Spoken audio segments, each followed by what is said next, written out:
Donc un accident de la vie a fait que un jour je me suis retrouvé séparé de mes enfants, de ma femme, disons une grosse dispute familiale et plus moyen de loger nulle part. Et j'ai fait ce que j'ai pu. D'abord j'ai tourné un peu à gauche, à droite. J'ai essayé d'aller chez des amis. Ça a commencé, ça a été simple au départ, hein. Deux, trois amis qui vous hébergent. Puis les choses deviennent un peu compliquées. Ça devient difficile de loger là, on n'est pas chez soi, on voit bien, on dérange quoi. Même si c'est pas formellement dit, il y a plein de signes qui font qu'on peut pas rester, puis on s'en va petit à petit. Et puis l'état d'esprit dans lequel on est. Moi j'avais un gros problème d'alcool, c'est une des raisons pour laquelle les disputes familiales étaient là. L'alcool aidant, je me suis un petit peu perdu dans les rues, on va dire.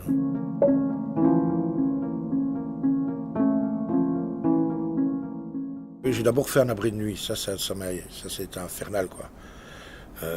J'ai passé 2 nuits dans des abris de nuit. La première fois que j'y étais, c'était juste pas possible.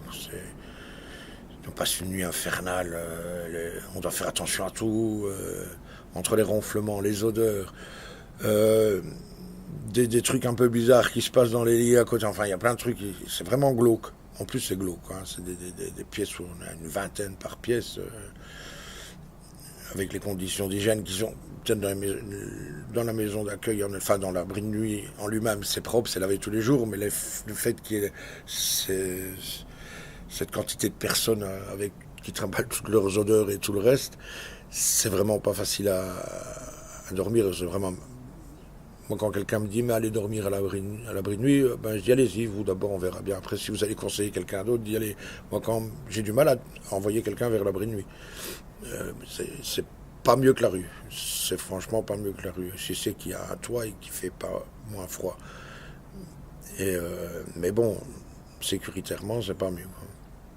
Et donc, j'ai été déjà refroidi par l'abri de nuit, puis je voulais aller dans une maison d'accueil. Et j'ai trouvé une maison d'accueil dans le sud de la province du Luxembourg. Et là, j'ai passé pas mal de mois quand même dans cette maison d'accueil. Mais à la fin, je me suis barré parce que on s'endort. Il n'y a rien qui était prévu.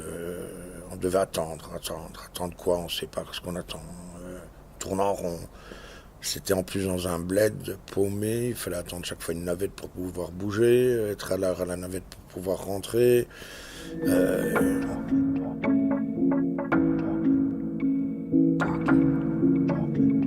Et je me suis perdu, je suis parti, je suis retourné dans la rue. Ça n'a pas duré longtemps. Quelque temps après, j'ai rencontré une dame, on va dire ça, qui m'a fait un peu retrouver qui j'étais et ça m'a permis de redresser un peu la barre et de sortir de tout ça. Et maintenant, ça fait presque 10 ans maintenant, bientôt. Après bientôt 10 ans que je suis un peu sorti de tout ça. Je ne suis pas encore sorti. Hein. Le passé nous rattrape parce que quand j'ai commencé à retravailler, j'ai les huissiers qui sont venus me saisir une partie de mon salaire. J'ai travaillé pendant 3 ans avec 750 € par mois en faisant un temps plein. Disons que la reprise, c'était une vraie volonté. J'avais vraiment besoin de faire quelque chose. Le fait d'avoir arrêté de boire, d'avoir remis de l'ordre dans ma vie, d'avoir essayé de comprendre ce qui se passait et de me dire non, il faut que je réagisse. Ça paraît simple dit comme ça, mais c'est tout un travail très long et qui fait partie de plusieurs déclencheurs. Et ces déclencheurs-là, ils sont arrivés au bon moment. C'était un alignement de planète, quelque chose dans le genre. Et ça fait que j'ai pu sortir de l'alcool et après commencer à enclencher des choses plus facilement, n'étant plus tout de suite. Enfin, j'étais encore dépendant. Je suis toujours fragile, hein, ça fait 10 ans, et je fais toujours attention. Je bois pas un verre, je touche à rien. Mais voilà, quoi, j'ai pu recommencer quelque chose d'un peu plus conséquent et puis trouver des choses intéressantes à faire parce que pas le tout, hein.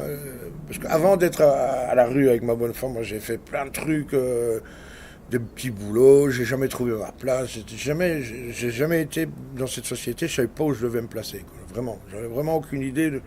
Je m'étais dit, ben voilà, je vais être ouvrier d'usine comme tous les copains, on va travailler à l'usine, on a fait les études professionnelles en mécanique, on travaille à l'usine.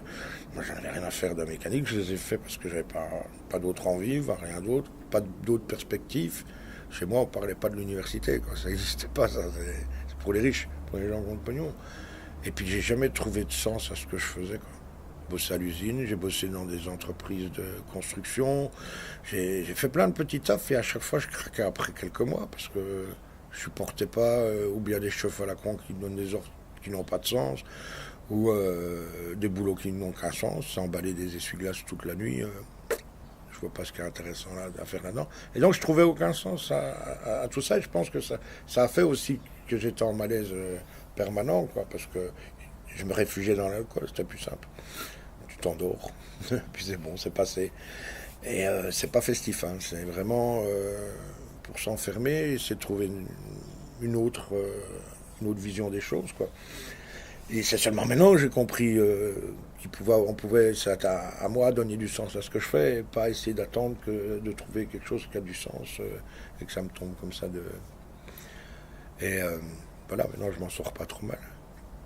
Mais tout ça, je veux dire, c'est que moi, c'était pas spécialement prédestiné que je me retrouve à la rue, quoi. Je crois que c'est prédestiné à personne.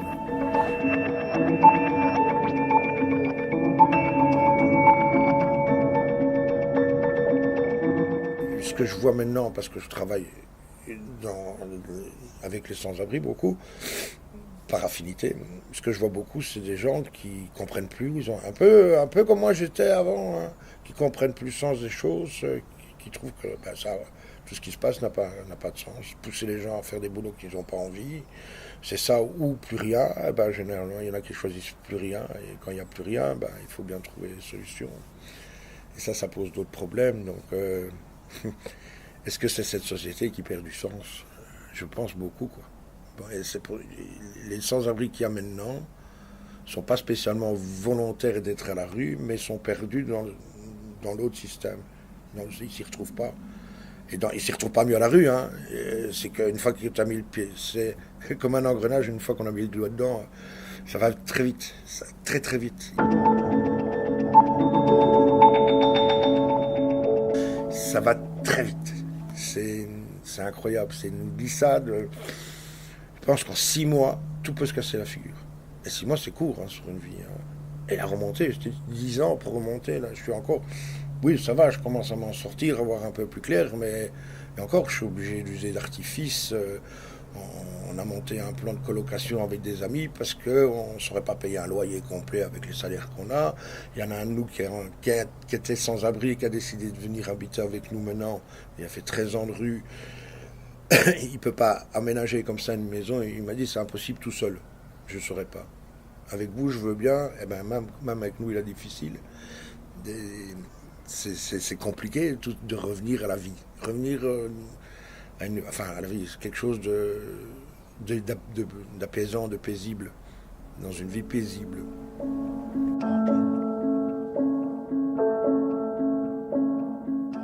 J'entends souvent beaucoup de choses sur les sans-abri et je suis un peu. Ça me retourne vraiment parce que. Oui, ils ont facile, ceci, cela, il y avait.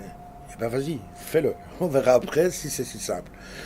Oui, mais ils font rien, mais rien faire, est-ce que c'est un souhait? Est-ce que c'est parce qu'on trouve pas sa place? Pourquoi on fait rien?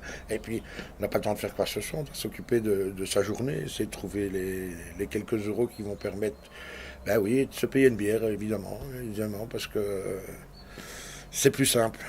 Avec 2 bières, ça fait moins de tartines à manger.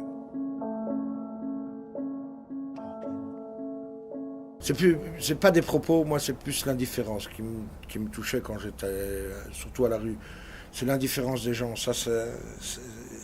mais ce n'est pas une indifférence feinte, hein. C'est une indifférence voulue. Parce que beaucoup de gens refusent le contact visuel. Parce qu'ils savent très bien que c'est un contact visuel, c'est beaucoup plus difficile de refuser. Et pour éviter de refuser, on évite le contact visuel. Et ça c'est quelque chose d'insupportable. c'est parce qu'on sait qu'on t'a vu, mais on fait exprès de ne pas te regarder.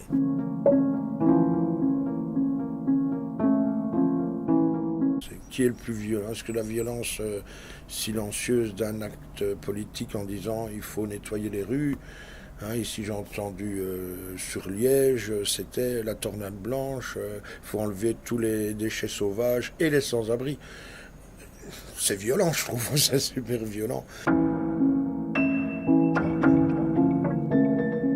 Quand je vois les dégâts que les financiers font dans le monde, les milliards qui s'en vont pour on ne sait par où, on ne sait pour qui, ça c'est des profiteurs pour moi, c'est des gens qui profitent, c'est vraiment eux, c'est pas celui qui est dans la rue qui fait la manche, lui il profite de rien, lui il a juste essayé de vivre, de survivre, pas de vivre, de survivre.